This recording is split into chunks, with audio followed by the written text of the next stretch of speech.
नमस्कार दोस्तों, आपका स्वागत है हमारे चैनल अननोन डायमेंशन पर।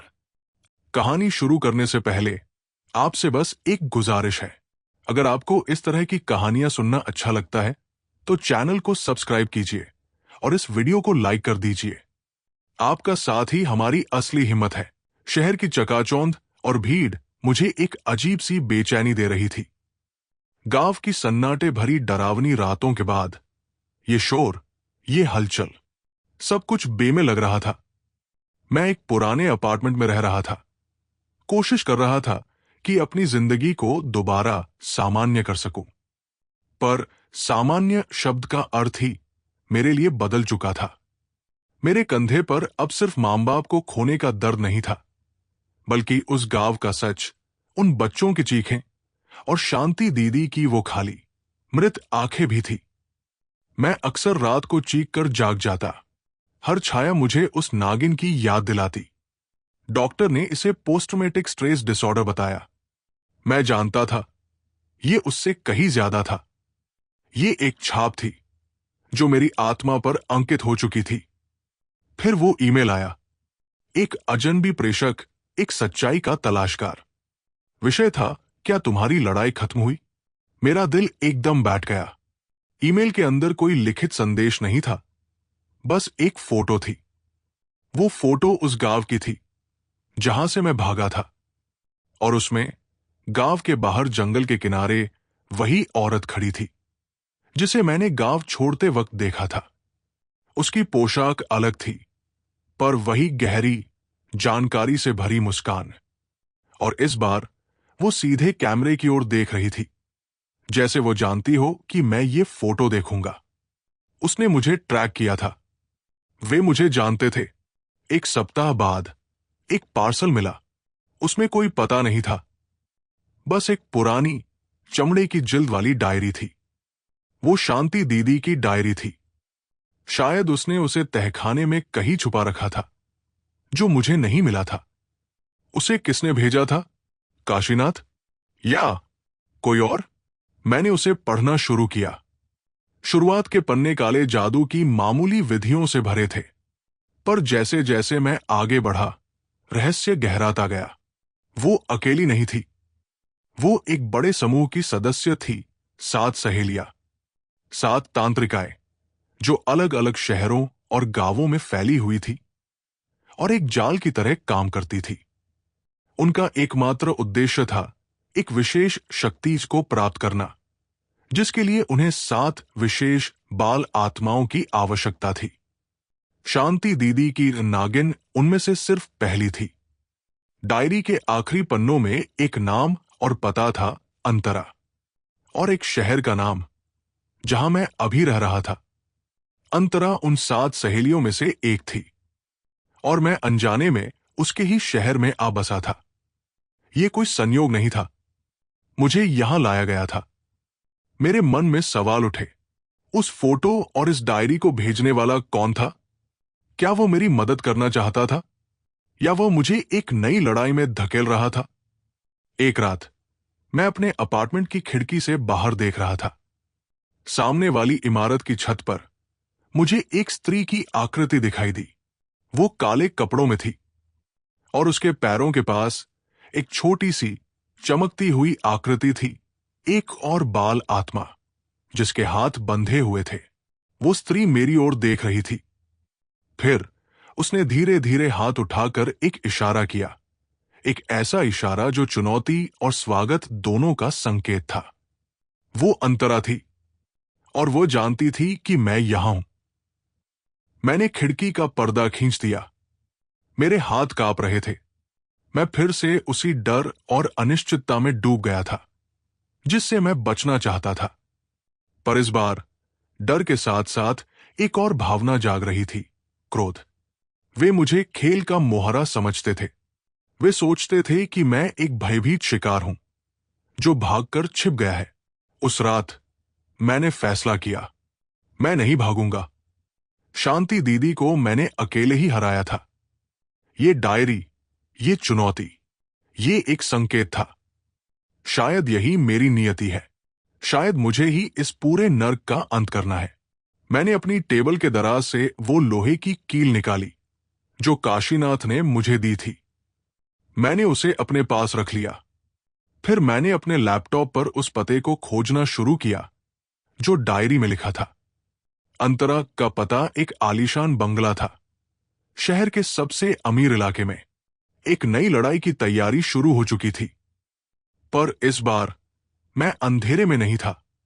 इस बार मैं जानता था कि मेरा दुश्मन कौन है, और मैं जानता था कि ये लड़ाई सिर्फ मेरे लिए नहीं बल्कि उन सभी बच्चों के लिए है जिनकी आत्माएं अभी भी उन 7 सहेलियों के चंगुल में फंसी हुई थी। मैंने खिड़की का पर्दा फिर से खोला। छत पर अब कोई नहीं था, पर मैं जानता था वो वही कही थी और वो मेरे आने का इंतजार कर रही थी। अगले कई दिन मैं एक छाया की तरह जिया। मैं उस बंगले का पता लगाने के लिए निकला जहां अंतरा रहती थी। वो इलाका आलीशान और सुनसान था। बड़े बड़े बंगले, ऊंची दीवारें और शानदार गेट। उसका बंगला सबसे अंत में था, एक पुराने बरगद के पेड़ के नीचे जिसकी शाखाएं दीवारों के ऊपर से लटक रही थी जैसे कोई प्रहरी हो। हवा में भारीपन था, वैसा ही जैसा मैंने गांव में महसूस किया था। मैं उस पर सीधा हमला नहीं कर सकता था। वो एक धनी और प्रभावशाली महिला थी और मैं एक अजनबी। पुलिस मेरी एक नहीं सुनती। मुझे सबूत चाहिए थे, एक योजना चाहिए थी। तभी मुझे काशीनाथ की बात याद आई। उसने कहा था कि काले जादू के विरोध में भी ज्ञान होता है। इस शहर में कोई होगा जो इन रहस्यों को जानता होगा। मैंने इंटरनेट पर छुपे हुए तरीके से खोज शुरू की। स्थानीय पुस्तकालयों के पुराने अखबारों के अंक पलटे। मेरी मेहनत रंग लाई जब मुझे एक नाम मिला, पंडित रवि शर्मा। एक ऐसा व्यक्ति जो तांत्रिक विद्याओं के इतिहास और उनके खिलाफ उपायों पर शोध करता था। अफवाह थी कि एक बार उसने सार्वजनिक रूप से एक नकली बाबा का भंडाफोड़ किया था। मैंने उससे मिलने का फैसला किया। वो एक साधारण से घर में रहता था जिसके बाहर तुलसी का पौधा और एक पुरानी साइकिल खड़ी थी। अंदर किताबों के ढेर थे। पंडित जी एक बुजुर्ग व्यक्ति थे, लेकिन उनकी आंखों में एक तेज था।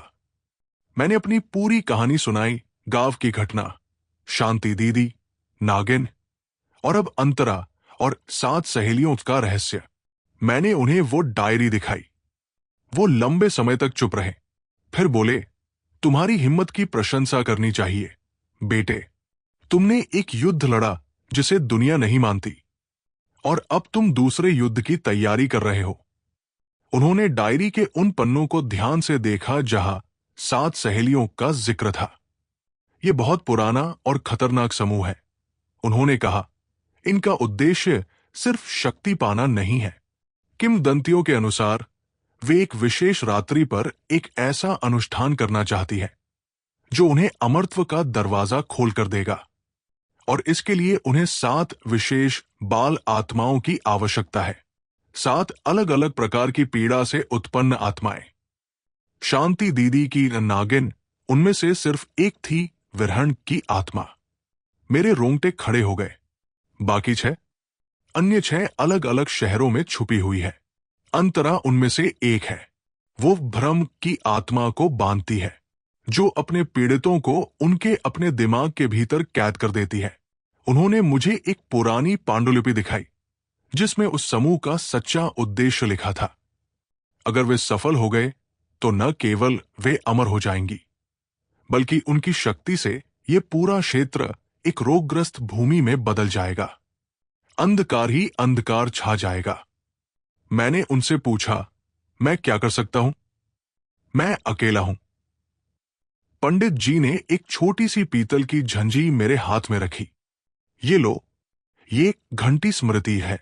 जब कोई बुरी आत्मा नजदीक होती है तो ये बस उठती है, भले ही कोई हवा न चल रही हो।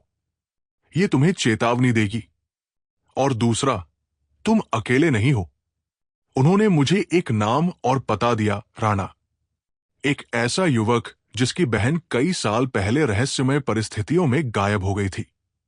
राणा को शक था कि उसका अंतरा के समूह से कोई संबंध है। वो सालों से उनके पीछे था। मैंने तुरंत राणा से संपर्क किया। वो एक दमकल कर्मचारी था, मजबूत शरीर और जली हुई आंखों वाला। जब मैंने उसे अंतरा का नाम बताया तो उसकी आंखों में एक ज्वाला सी धधक उठी। मैं तुम्हारी मदद करूंगा, उसने कहा। उसकी आवाज में गुस्सा और दर्द था। पर शर्त यह है कि जब हम उस औरत को पकड़े तो पहला वार मेरा होगा। अब मैं अकेला नहीं था, मेरे पास ज्ञान था और एक साथी। राणा ने बताया कि अगले सप्ताह एक विशेष अवसर आ रहा है, काली अमावस्या। ये वो रात है जब अंतरा अपनी आत्मा को और मजबूत करने के लिए एक नए बलिदान की तैयारी कर रही होगी। हमारे पास समय कम था।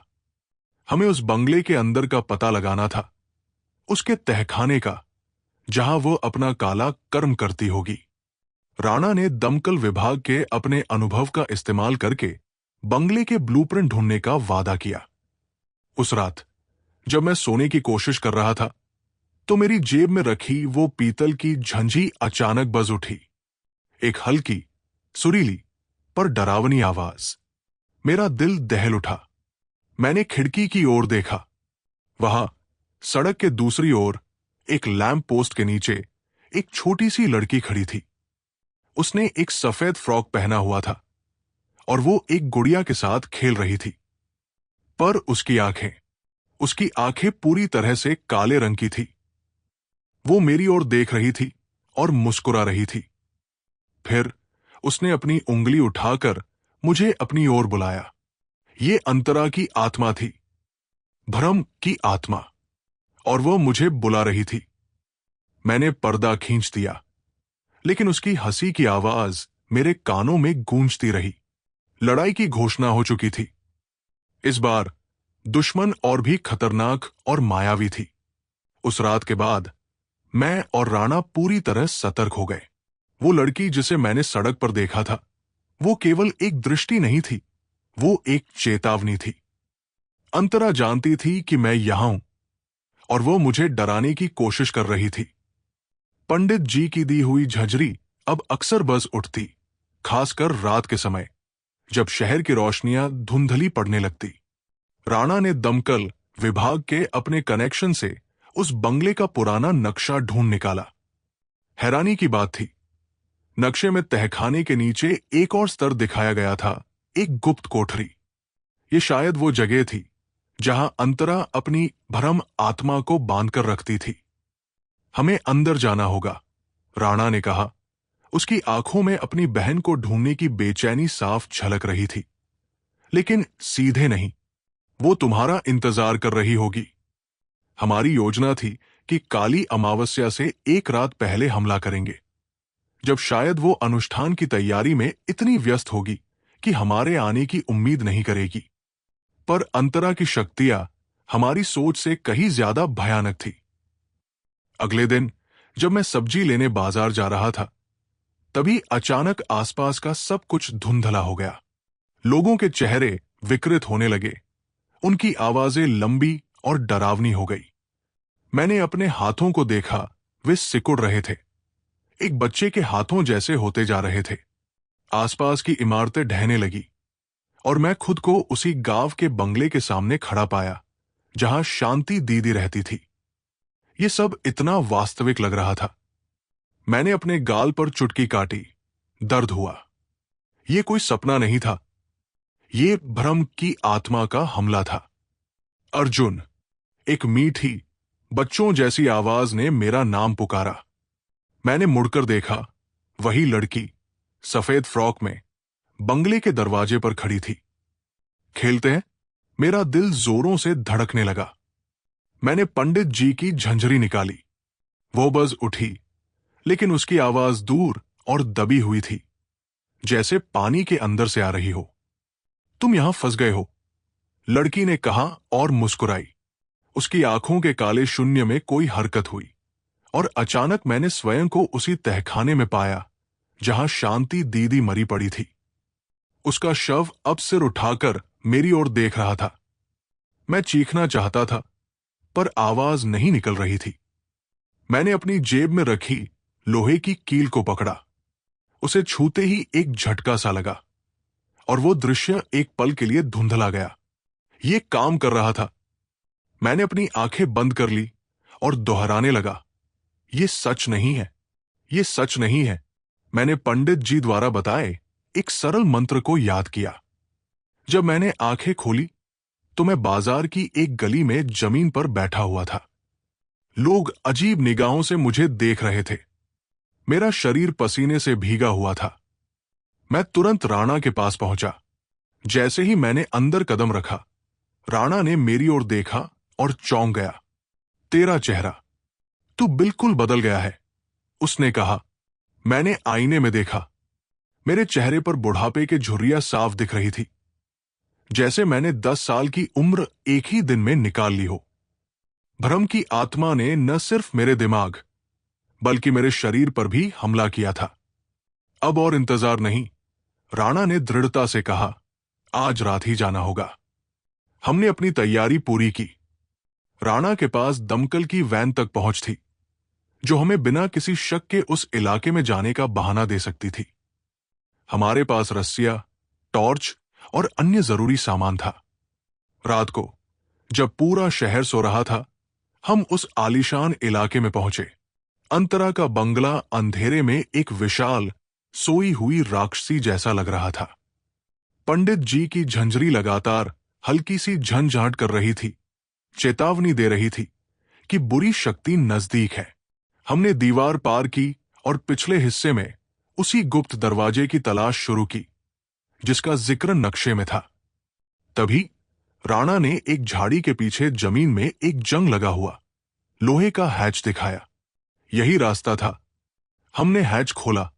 नीचे सीढ़ियां नहीं, बल्कि एक संकरी खिसकने वाली सुरंग थी जो सीधे बंगले के नीचे की ओर जाती थी। यह तहखाने का गुप्त रास्ता था। मैंने राणा की ओर देखा। उसकी आंखों में डर नहीं, बल्कि एक जुनून था। वर्षों का इंतजार आखिरकार खत्म होने वाला था। तैयार हो? मैंने फुसफुसाया। उसने सिर हिलाया। मैं पहले सुरंग में उतरा। अंदर का रास्ता नम और तंग था। हवा में एक अजीब सी गंध थी, पुरानी किताबों और सड़े हुए फूलों की। और तभी मेरी झंझरी तेजी से बज उठी। हमने सुरंग का अंत देखा। वहां एक जालीदार दरवाजा था। उसके पार एक बड़े कमरे में मंद प्रकाश झिलमिला रहा था, और उस प्रकाश में हमने वो देखा जिसने हमारी सांसें थाम दी। अंतरा वहां नहीं थी, बल्कि कमरे के बीचों बीच एक विशाल घड़ी जैसा एक यंत्र टूटा पड़ा था, जिसकी सुइयां उल्टी दिशा में घूम रही थी। और उस टूटी हुई घड़ी से निकलकर पूरे कमरे में एक चमकदार टूटी हुई आकृति तैर रही थी। एक और बाल आत्मा, जिसके शरीर का हर हिस्सा एक अलग समय में जी रहा प्रतीत होता था। ये भ्रम की आत्मा नहीं थी। ये एक नई आत्मा थी, टूटे हुए समय की आत्मा। हम गलत जगह पर आ गए थे। ये अंतरा का अड्डा नहीं था। ये 7 सहेलियों में से किसी और का था। और वो आत्मा अब हमारी तरफ मुड़ चुकी थी। उस टूटी हुई घड़ी वाले कमरे में वो टूटे हुए समय की आत्मा हमारी ओर मुड़ी। उसके एक हाथ में एक बच्चे की कोमलता थी, तो दूसरे में एक वृद्ध की झुर्रियां। उसकी आंखों में सदियों का दर्द और भटकाव था। वो चीखी नहीं, बस एक करुणामयी सिसकी के साथ हमारी ओर बढ़ी। पीछे हटो, राणा ने चिल्लाया, पर तब तक बहुत देर हो चुकी थी। आत्मा ने अपना हाथ बढ़ाया और अचानक हमारे आसपास का समय बिगड़ने लगा। मैंने अपने हाथों को बूढ़ा होते देखा, जबकि राणा के बाल फिर से काले होने लगे। हमारी यादें धुंधलाने लगी। ये भ्रम नहीं, बल्कि समय का वास्तविक विरूपण था। तभी पंडित जी की झंझरी एक तीखी, स्पष्ट ध्वनि में बज उठी, जैसे कोई तार टूट गया हो। इस आवाज ने उस जादू को क्षण भर के लिए तोड़ दिया। मैंने तुरंत अपनी जेब से वो लोहे की कील निकाली और उसे ऊंचा उठाया। हम तुम्हारे दुश्मन नहीं हैं, मैंने आत्मा से विनती करते हुए कहा। हम तुम्हें मुक्त करना चाहते हैं। आत्मा ठिठक गई। उसकी आंखों में भटकाव कम हुआ और एक शुद्ध बच्चों जैसा दर्द उभर आया। उसने अपनी ओर इशारा किया, फिर टूटी घड़ी की ओर। समझ आ गया, उसका बंधन वो घड़ी थी। राणा ने तुरंत हैमर उठाया और जोरदार प्रहार करके उस यंत्र को चूर चूर कर दिया। घड़ी के टूटते ही आत्मा एक कोमल सुनहरी रोशनी में बदल गई। उसने हमारी ओर देखा, एक कृतज्ञता भरी मुस्कान के साथ, और फिर धीरे धीरे विलीन हो गई। हमें जल्दी थी, अब हमें अंतरा के पास जाना था। इस गुप्त ठिकाने से हमें एक महत्वपूर्ण जानकारी मिली, एक नक्शा जिसमें शहर के साथ अलग अलग बिंदुओं पर 7 सहेलियों के ठिकाने अंकित थे। ये एक बड़ी सफलता थी। पंडित जी के घर पहुंचकर हमने सब कुछ बताया। उन्होंने गंभीर होकर कहा, अब समय आ गया है।